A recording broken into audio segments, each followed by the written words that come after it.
साथियों, हमारी सरकार किसानों के कल्याण के लिए, खासकर छोटे किसानों के कल्याण के लिए कानून के जिन प्रावधानों पर उन्हें ऐतराज था, सरकार उन्हें बदलने के लिए भी तैयार हो गई।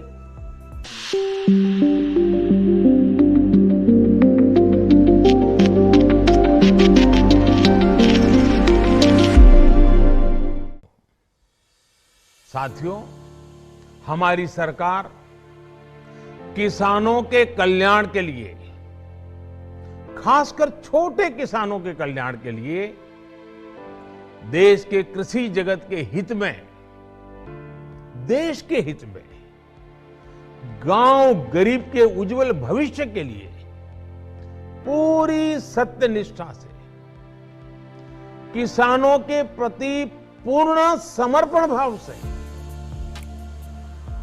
नेक नियत से ये कानून लेकर आई थी। लेकिन इतनी पवित्र बात, पूर्ण रूप से शुद्ध किसानों के हित की बात, हम अपने प्रयासों के बावजूद कुछ किसानों को समझा नहीं पाए।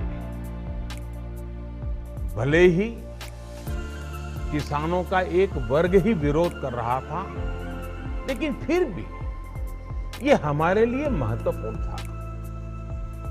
कृषि अर्थशास्त्रियों ने, वैज्ञानिकों ने, प्रगतिशील किसानों ने भी उन्हें कृषि कानूनों के महत्व को समझाने का भरपूर प्रयास भी किया। हम पूरी विनम्रता से, खुले मन से उन्हें समझाते रहे।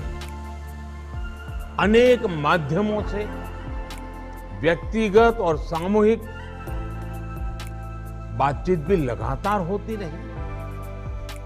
हमने किसानों की बातों को, उनके तर्क को समझने में भी कोई कोर कसर बाकी नहीं छोड़ी।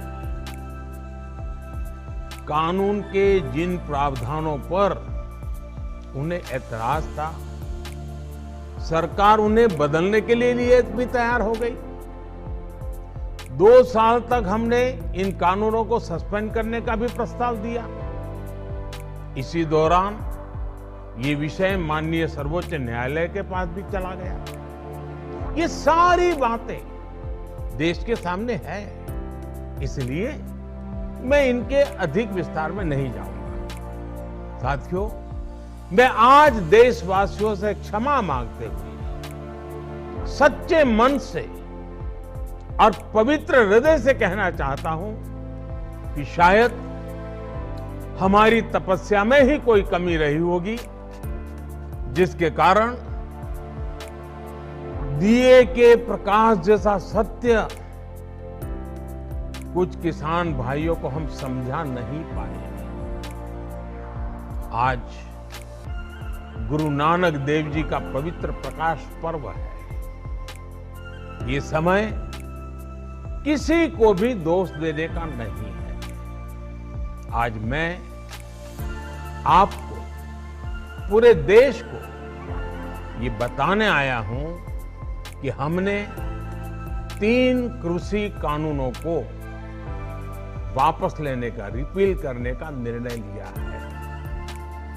इस महीने के अंत में शुरू होने जा रहे संसद सत्र में, इसी महीने में हम 3 कृषि कानूनों को रिपील करने की संवैधानिक प्रक्रिया को पूरा कर देंगे। साथियों, मैं आज अपने सभी आंदोलनरत किसान साथियों से आग्रह कर रहा हूं, आज गुरु पर्व का पवित्र दिन है। अब आप अपने अपने घर लौटे, अपने खेत में लौटे, अपने परिवार के बीच लौटे। आइए एक नई शुरुआत करते हैं, नए सिरे से आगे बढ़ते हैं।